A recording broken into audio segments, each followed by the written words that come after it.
এটাই কিন্তু মেন মন্দির জটিলেশ্বর। এখানেই কিন্তু জটিলেশ্বর বাবা আছে নিচে। আমার বউটাকে 3-4 জন মিলে ঠকাইলো আজকে। ঠকা ঠিকই কইছি, ঠকানির মাস্টার একাই ঠকে। এইখানে হলো জুতা রাখার জায়গা।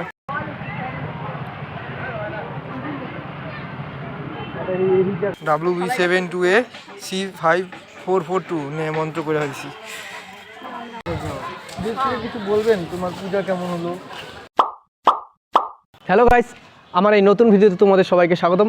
নতুন ভিডিও, নতুন বছর, ইংরেজি সালের, তাই সবাইকে জানাচ্ছি হ্যাপি নিউ ইয়ার। আর বড়োদেরকে প্রণাম, ছোটোদেরকে বুক ভরা ভালোবাসা।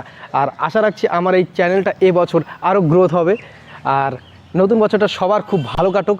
আর নতুন বছর এটা আমার প্রথম ভিডিও, তো চলো দেখতে থাকো ভিডিও। এই ভিডিওটা হলো প্রথম বছর, তো তাই একটু অন্যরকমভাবে ঠাকুরকে পূজা দিয়ে শুরু করতে চাচ্ছি। তো চলো ভিডিওটা দেখতে থাকো।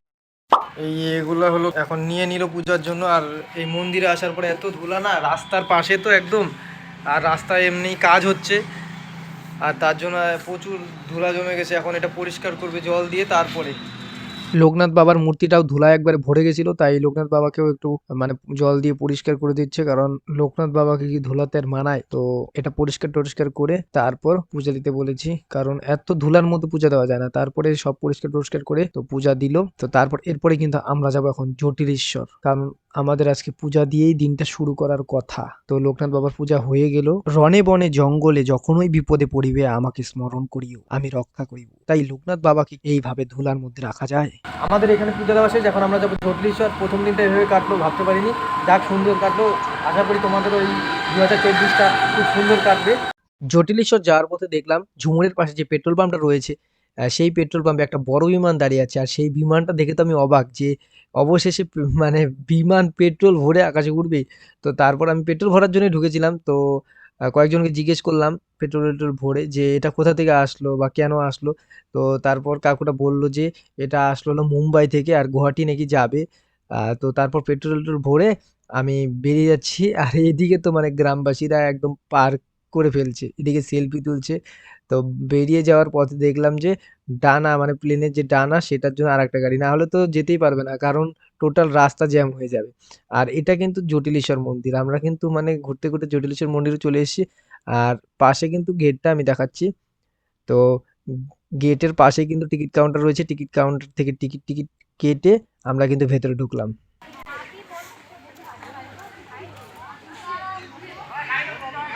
এইখানে হলো জুতা রাখার জায়গা।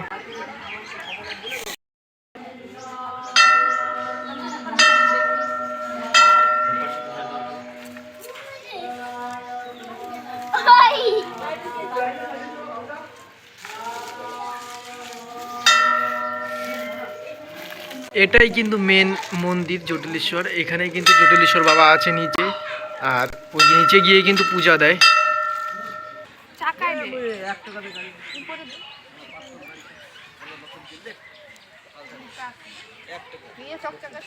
আর একটু সামনে দাঁড়া, এই পাশ থেকে দাঁড়া, তো এই পাশ থেকে দাঁড়া, আমি ওই পাশ থেকে করি। নে নে নে নে, হ্যাঁ সিঁদুর দে, সিঁদুর ফুটো দে। আমার বউটাকে 3-4 জন মিলে ঠকাইলো আজকে। ঠকা ঠিকই কইছি, ঠকানির মাস্টার একাই ঠকে। এই যে আমাদের ব্রাহ্মণ ছাড়াই পূজা, যে ড্রাইভার সেই পুরোহিত। জয় বাবা শিব। WB72A C5442 নিয়ে মন্ত্র করে হাইছি।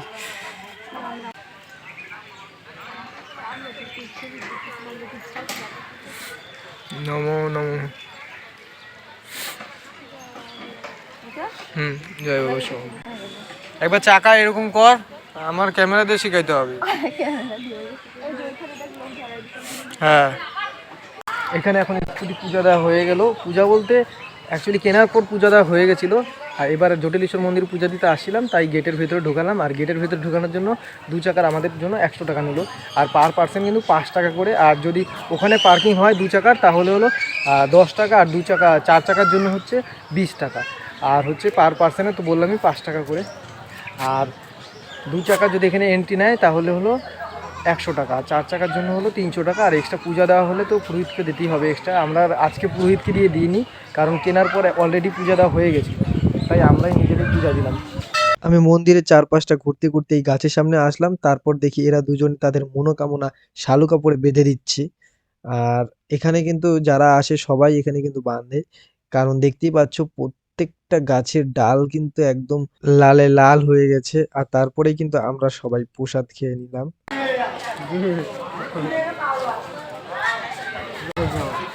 কিছু বলবেন, তোমার পূজা কেমন হলো? আমরা অল্প খাওয়া দাওয়া করলাম আর এখন বেরিয়ে যাচ্ছি।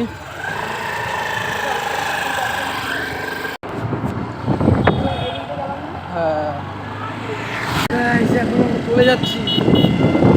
এখন বাজে হচ্ছে মোটামুটি 4:30 কাছাকাছি। একটা না 2টা ঘন্টা লাগবে।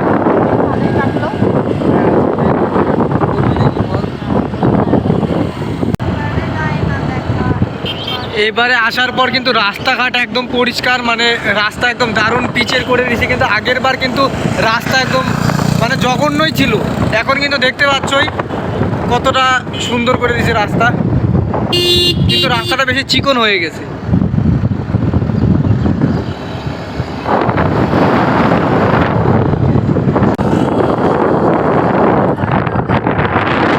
তো আজকে এই ভিডিওটা আমার এই পর্যন্তই।